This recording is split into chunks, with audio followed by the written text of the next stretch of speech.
Media बंधुओं, जैसा कि आप लोगों को ये विदित है कि आज मेरा खुद का अपना जन्मदिन है और इस शुभ अवसर पर सबसे पहले मैं मीडिया बंधुओं को, मैं पूरे देशवासियों को तथा बीएसपी के सभी छोटे बड़े पदाधिकारियों एवं कार्यकर्ता आदि को भी नववर्ष 2025 की हार्दिक बधाई एवं शुभकामनाएं देती हूँ। साथ ही कुदरत से ये भी कामना करती हूँ कि अपने देश में ये नववर्ष ये सभी की जिंदगी में खूब खुशहाली व तरक्की लाए। इस कामना के साथ ही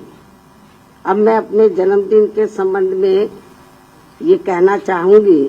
कि नव वर्ष के पहले महीने में ही अर्थात आज के ही दिन दिनांक 15 जनवरी को पूरे देश भर में पार्टी के लोग मेरा जन्मदिन, विशेषकर इसे जन कल्याणकारी दिवस, पीपल्स वेलफेयर डे के रूप में मनाते हैं और इस दौरान उन जन कल्याणकारी योजनाओं के बारे में अपने लोगों को बताते हैं जिन्हें यहाँ यूपी में 4 बार मेरे नेतृत्व में रही बीएसपी की सरकार में शुरू व लागू भी किया गया है, जिनसे फिर यूपी के खासकर गरीबों, दलितों, आदिवासियों, पिछड़े वर्गों, मुस्लिम व अन्य अकलियतों की स्थिति में काफी कुछ बदलाव भी आया है, सुधार भी आया है और अब उन योजनाओं की देश में दूसरी पार्टियों की राज्य सरकारें भी काफी नकल कर रही हैं, लेकिन इन लोगों के प्रति उनकी नीति व नीयत साफ नहीं होने की वजह से फिर ये सरकारें इन्हें कोई विशेष लाभ नहीं दे पा रही हैं। इतना ही नहीं बल्कि मेरी सरकार द्वारा यहाँ मजदूरों, बेरोजगारों, किसानों, व्यापारियों व अन्य मेहनतकश लोगों के साथ ही युवाओं, महिलाओं, बुजुर्गों एवं विकलांगों आदि के हितों में भी अनेकों नई जन कल्याणकारी योजनाएं शुरू व लागू भी की गई हैं, जिनसे इन्हें काफी ज्यादा लाभ पहुंचा है और जिनसे प्रेरित होकर अब पार्टी के लोग यहाँ फिर से यूपी में व यूपी की तरह पूरे देश में भी ऐसी ही जन कल्याणकारी सरकार बनाने के लिए पूरे जी जान से लगे और यदि इसके लिए पार्टी द्वारा किए गए कार्यों के प्रति इनकी पूरी ईमानदारी व निष्ठा आदि होती है तो फिर यही मेरे जन्मदिन पर इनका हमेशा ये विशेष तोहफा भी होगा। इस उम्मीद के साथ ही अब मैं अपनी पार्टी के ऐसे सभी छोटे बड़े पदाधिकारियों, कार्यकर्ताओं एवं शुभचिंतकों आदि का भी हार्दिक दिल से आभार एवं शुक्रिया अदा करती हूँ, जो इसी सोच व धारणा के तहत ही मेरा जन्मदिन मना रहे हैं। साथ ही इस अवसर पर परम पूज्य बाबा साहब डॉक्टर भीमराव अम्बेडकर एवं मान्यवर श्री कांशीराम जी के कारवां को आगे बढ़ाने के लिए बीएसपी को पूरे तन मन धन से सहयोग करने का अपना संकल्प भी दोहरा रहे हैं और अब उनका बढ़ चढ़कर यही नारा है जो आज के दिन जो वो लोग नारा लगा रहे हैं मेरा जन्मदिन मनाने के मौके पर वो नारा लगा रहे हैं कि बाबा साहब का मिशन अधूरा बीएसपी करेगी पूरा। मान्य बहन जी करेगी पूरा, खूब नारे लगा रहे हैं जो बड़े बड़े पूंजीपतियों व धन्ना सेठों के धन बल पर नहीं बल्कि बहुजन समाज के गरीब एवं अन्य स्वाभिमानी मेहनत का समाज के लोगों के खून पसीने की कमाई के अंशदान से ही पूरा होगा। ये नारा तो लगाने है, नारा लगाने से काम नहीं चलेगा, तो उसके लिए इनको हर क्षेत्र में एफर्ट्स भी करने होंगे। इसके साथ ही अब मैं अपने जन्मदिन के इस खास मौके पर भी देश में विशेषकर अनुसूचित जाति, जनजाति एवं अन्य पिछड़े वर्गों में समय समय पर जन्मे अपने उन सभी महान संतों, गुरुओं व महापुरुषों में भी खासकर महात्मा ज्योतिबा फूले, श्री छत्रपति शाहू जी महाराज, श्री नारायणा गुरु, परम पूज्य बाबा साहब डॉक्टर भीमराव अम्बेडकर एवं मान्यवर श्री कांशीराम जी आदि को भी पूरे तय दिल से नमन एवं आदर सत्कार करती हूँ, जिन्होंने अपनी पूरी जिंदगी इन वर्गों के लोगों को अपने पैरों पर खड़ा करने के लिए समर्पित की है, जिनके अधूरे रहे कारवां को आगे बढ़ाने के लिए अब मेरी भी पूरी जिंदगी लगी हुई है, जिससे प्रभावित होकर ही मान्यवर श्री कांशीराम जी के जीते जी से ही पूरे देश में पार्टी के लोग आज के दिन अर्थात हर वर्ष 15 जनवरी को मेरा जन्मदिन काफी उत्साह के साथ वैसे प्रेरणा एवं जन कल्याणकारी दिवस के रूप में बहुत ही गर्व व हर्ष के साथ मनाते हैं। और इस बार भी ये लोग मेरे 69वें जन्मदिन को हमेशा की तरह इसे मिशनरी भावना से जन कल्याणकारी दिवस के रूप में मना रहे हैं, जिनकी मैं पूरे तय दिल से आभारी भी हूँ। और इस मौके पर मैं भी अपनी जिम्मेवारी एवं दायित्व को समझते हुए व निभाते हुए अपनी पार्टी व मूवमेंट के हित में पार्टी के लोगों को हमेशा की तरह इस बार भी सावधानी के तौर पर उन्हें ये आगाह करना चाहती हूँ कि पिछले कुछ वर्षों से बीएसपी के विशेषकर दलित बेस वोट को कमजोर करने व उसे तोड़ने के लिए अब यहाँ कांग्रेस, बीजेपी, सपा व अन्य जातिवादी पार्टियां भी आए दिन किस्म किस्म के साम, दाम, दंड भेद आदि अनेकों हथकंडे इस्तेमाल कर रही है, जिनसे इन्हें कदम कदम पर जरूर सावधान रहना है। हालांकि इस मामले में मैं भी इन्हें समय समय पर काफी सचेत करती रहती हूँ, वरना ये सभी जातिवादी पार्टियां इन्हें कभी भी सत्ता में आसीन नहीं होने देंगी और इसके बिना इन्हें बाबा साहब डॉक्टर भीमराव अम्बेडकर के अथक प्रयासों से भारतीय संविधान में मिले कानूनी अधिकारों का सही से पूरा लाभ नहीं मिल सकता है। खासकर सरकारी नौकरियों में तो इनके आरक्षण को इन्होंने कोर्ट कचहरी की आड़ में काफी हद तक निष्प्रभावी ही बना दिया है। इतना ही नहीं बल्कि एससी एसटी के साथ साथ ओबीसी वर्गों के लोगों को भी आरक्षण एवं अन्य कानूनी अधिकारों का अभी भी इन्हें पूरा लाभ नहीं दिया जा रहा है। और अब कांग्रेस पार्टी तो सही समय पर आने पर इनके आरक्षण को ही पूरे तौर से खत्म करने में लगी है, जिसका ये ऐलान भी कर चुके हैं। ऐसे में कदम कदम पर कांग्रेसी नेताओं द्वारा संविधान को दिखाना व नीले कपड़े आदि पहनकर किस्म किस्म की नाटकबाजी करना, ये सब यहाँ दलितों एवं अन्य उपेक्षित वर्गों के साथ इनका छलावा व ढोंग नहीं है तो और क्या है। इस पर भी इन लोगों को जरूर ध्यान देना है। जबकि देश में बीएसपी मूवमेंट के कारण दलितों एवं अन्य उपेक्षित वर्गों में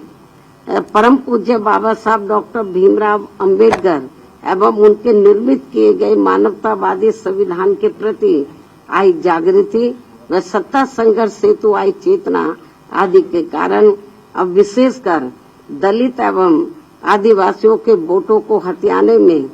इन सभी विरोधी पार्टियों में उनके चहेते बनने की भी काफी होड़ लगी हुई है, किंतु उनका हक छीनने में अभी भी कोई पार्टी पीछे नहीं है। अर्थात ये सभी पार्टियां एक ही थैली के चट्टे बट्टे हैं और जिस प्रकार से जातिवादी सोच व द्वेष के तहत चलकर कांग्रेस पार्टी की सरकारों में बाबा साहब डॉक्टर भीमराव अम्बेडकर सहित बहुजन समाज के अन्य सभी महान संतों, गुरुओं व महापुरुषों का हर स्तर पर उपेक्षा व अनादर किया गया है तथा उनके अनुयायियों की हर स्तर पर अवहेलना की गई है, वह किसी से छिपा नहीं है। और ना ही दलित एवं अन्य उपेक्षित वर्गों के लोग उसे कभी भुला सकते हैं। और इस मामले में भाजपा व उनकी सरकारें भी कोई पीछे नहीं है, बल्कि जिस प्रकार से इस पार्टी के वरिष्ठ मंत्री ने संसद में बाबा साहब का अपमान किया है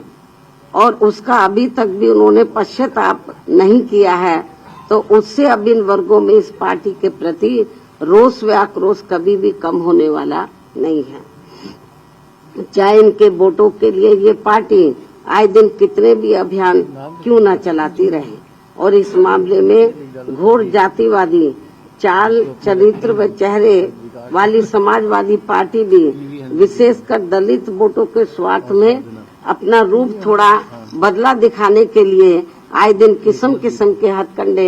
इस्तेमाल करने में लगी रहती है। जबकि यूपी में इनकी सरकार में दलितों के प्रति अन्याय, अत्याचार व इनके महापुरुषों का हुआ अपमान आदि को भला कौन भुला सकता है। इससे ये स्पष्ट है कि बाबा साहब एवं उनके संविधान तथा उनके द्वारा मिले आरक्षण व अन्य संवैधानिक अधिकारों को लेकर दलितों एवं अन्य उपेक्षित वर्गों की राजनीतिक शक्ति बीएसपी से ही बन पाई है, किंतु इनके वोटों के स्वार्थ के लिए कांग्रेस, बीजेपी व सपा आदि अब आसानी से कामयाब होने वाली नहीं है, जिसके लिए ये पार्टियां आए दिन किस्म किस्म के हथकंडे भी इस्तेमाल कर रही है, जिनसे इन लोगों को हमेशा सावधान रहना है। हालांकि इन वर्गों के साथ साथ अन्य सभी मामलों में भी केंद्र व राज्य सरकारों की अधिकांश चल रही गलत नीतियों एवं गलत कार्य प्रणाली की वजह से ही अब देश की जनता काफी ज्यादा दुखी व परेशान भी है, जो ये आए दिन ऐसी सरकारों के विरुद्ध काफी आवाज भी उठा रहे हैं, जिनसे भी अब कोई हल नहीं निकल पा रहे हैं। ये भी बड़ी चिंता की बात है। रोटी रोजी के नए नए नियम कानून बनाकर उनकी आड़ में भी यहाँ बेरोजगारों को वर्षों तक नौकरियों से वंचित रखा जा रहा है। फिर चुनाव में उनका मुंह बंद करने के लिए इनको किस्म किस्म के लुभावने वायदे कर दिए जाते हैं, जिनसे इन्हें अभी तक कुछ भी हासिल नहीं हो पा रहा है। जबकि यूपी में हमारी पार्टी की 4 बार रही सरकार में हमने खासकर गरीब एवं बेरोजगार लोगों को किस्म किस्म के लुभावने वायदे न करके उन्हें सरकारी व गैर सरकारी क्षेत्रों में बड़ी संख्या में रोटी रोजी के साधन उपलब्ध कराए हैं, जिनसे आप सभी अवगत हैं। लेकिन दुख इस बात का है कि चुनाव में भोली भाली जनता अपनी पार्टी के इन सब कार्यों को भुलाकर विरोधी पार्टियों की गारंटी व लुभावने वायदों आदि के बहकावे में आकर पुनः ऐसी सरकारों को सत्ता में ले आते हैं, जिनकी शुरू से ही कथनी व करनी में काफी अंतर रहा है। इसके साथ साथ देश में दलितों, आदिवासियों व अन्य पिछड़े वर्गों को अब खासकर सरकारी नौकरियों में उन्हें आरक्षण का भी पूरा लाभ नहीं मिल पा रहा है, अर्थात अब इनकी ये सुविधा ना के बराबर ही रह गई है। मुस्लिम व अन्य धार्मिक अल्पसंख्यक समाज के लोग भी हर मामले में अब अपने आप को काफी असुरक्षित ही महसूस कर रहे हैं, जिससे इनका विकास भी रुका हुआ है। केंद्र व राज्य सरकारों की भी गलत आर्थिक नीतियों के कारण आए दिन देश में गरीबी, बेरोजगारी एवं महंगाई। ये थोड़ा दरवाजा खोल दो भाई, क्योंकि खांसी आ रही है मीडिया को, तो थोड़ा खोल दो। केंद्र व राज्य सरकारों की भी गलत आर्थिक नीतियों के कारण आए दिन देश में गरीबी, बेरोजगारी एवं महंगाई आदि भी काफी ज्यादा बढ़ रही है, जिससे विशेषकर यहाँ गरीब एवं मध्यम वर्ग के लोग सबसे ज्यादा परेशान व दुखी भी हैं। ऐसे में अब मैं अपने जन्मदिन के मौके पर सर्व समाज के लोगों में से खासकर दलित एवं अन्य उपेक्षित वर्गों के लोगों से यही कहना चाहती हूँ कि इन्हें अपनी सभी समस्याओं से छुटकारा पाने के लिए अब बाबा साहब डॉक्टर भीमराव अम्बेडकर एवं मान्यवर श्री कांशीराम जी आदि के बताए हुए रास्तों पर ही चलना होगा, वरना इनकी जिंदगी सदियों पुरानी यहाँ गुलाम व लाचारी बनकर रह जाएगी। जिससे बचने के लिए अब इन वर्गों के लोगों को एकजुट होना व सत्ता में आना बहुत जरूरी है।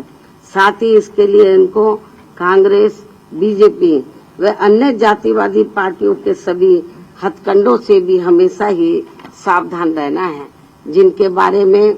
समय समय पर मैं खुद भी अपने लोगों को सचेत करती रहती हूँ। और अब मेरा यही कहना है कि यदि हमारी पार्टी के लोग हर स्तर पर सावधानी बरतते हुए अपनी पार्टी व मूवमेंट को आगे बढ़ाते हैं, साथ ही समय समय पर जो भी इन लोगों को पार्टी से संबंधित जरूरी कार्य व दिशा निर्देश आदि दिए जाते हैं और यदि वे समय से उन पर पूरी ईमानदारी व निष्ठा से अमल करते हैं और अपनी पार्टी व मूवमेंट को हर चुनौती का मुकाबला करके उसे आगे बढ़ाते हैं तथा सत्ता में भी लाते हैं, तो तभी फिर यह अपने लोग विकसित हो सकते हैं तथा वे आत्मसम्मान एवं स्वाभिमान की भी जिंदगी व्यतीत कर सकते हैं, जो इस समय बहुत जरूरी भी है।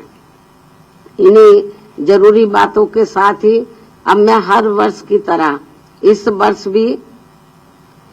वर्ष भी आज अपने जन्मदिन के मौके पर मेरे नेतृत्व में अपनी पार्टी व मूवमेंट की 1 वर्ष की अवधि में जो भी गतिविधियां रही हैं, जिनका पूरा लेखा जोखा व विवरण मेरी किताब मेरे संघर्षमय जीवन एवं बीएसपी मूवमेंट का सफरनामा में हिंदी व अंग्रेजी में वर्णित किया गया है।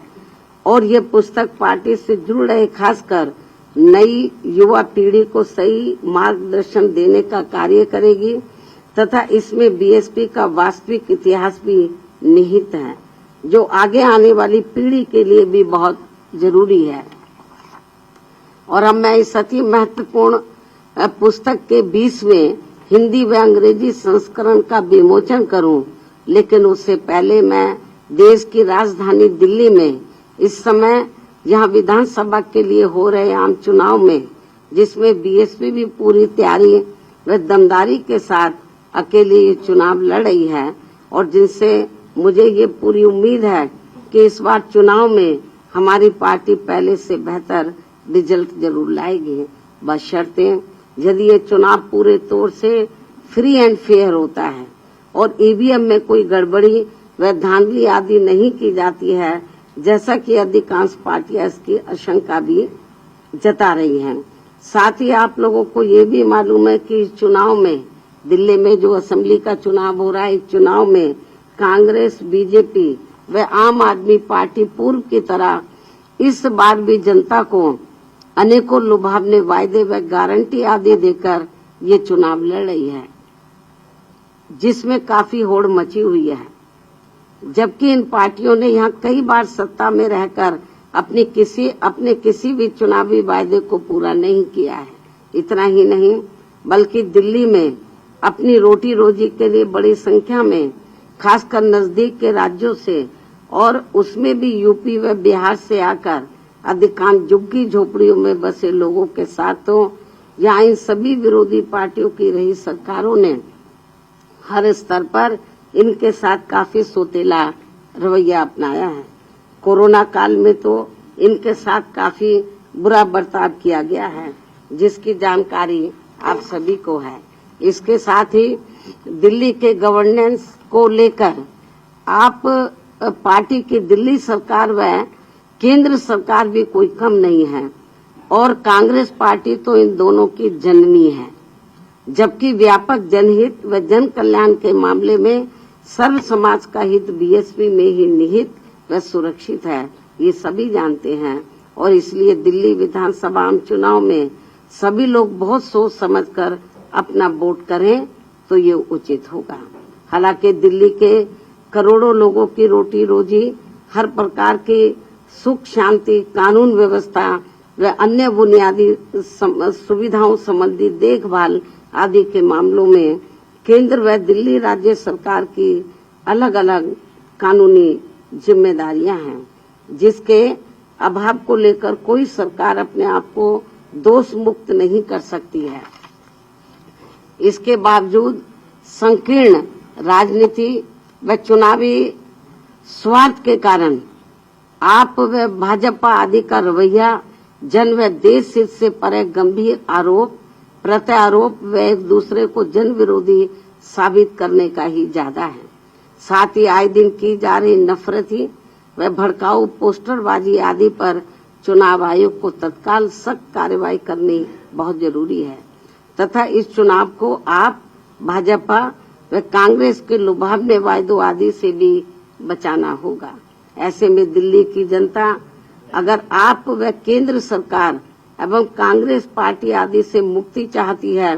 तो उनको बड़े सुधार की तरफ अर्थात अम्बेडकरवादी बीएसपी को चुनाव में समर्थन करना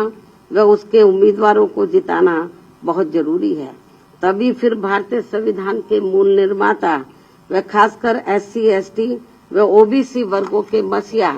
परम पूज्य बाबा साहब डॉक्टर भीमराव अम्बेडकर के अथक प्रयासों से इन्हें सरकारी नौकरियों में व अन्य और क्षेत्रों में मिले कानूनी अधिकारों का भी यहाँ दिल्ली में पूरा लाभ नहीं मिल पा रहा है। इन्हीं की तरह ही यहाँ मुस्लिम समाज व अन्य अकलियतों की भी स्थिति कोई खास ठीक नहीं है। इसलिए अब इन लोगों को यहाँ ऐसी सभी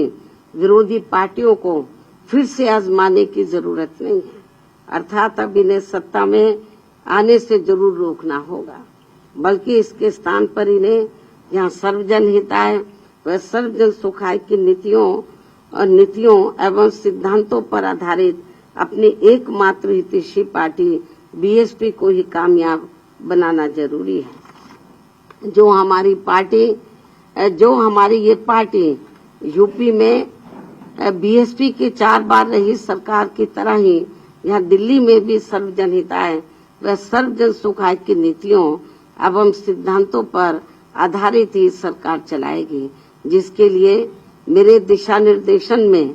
यहाँ पार्टी के यानी कि दिल्ली में जिसके लिए मेरे दिशा निर्देशन में यहाँ पार्टी के नेशनल कोऑर्डिनेटर श्री आकाश आनंद के नेतृत्व में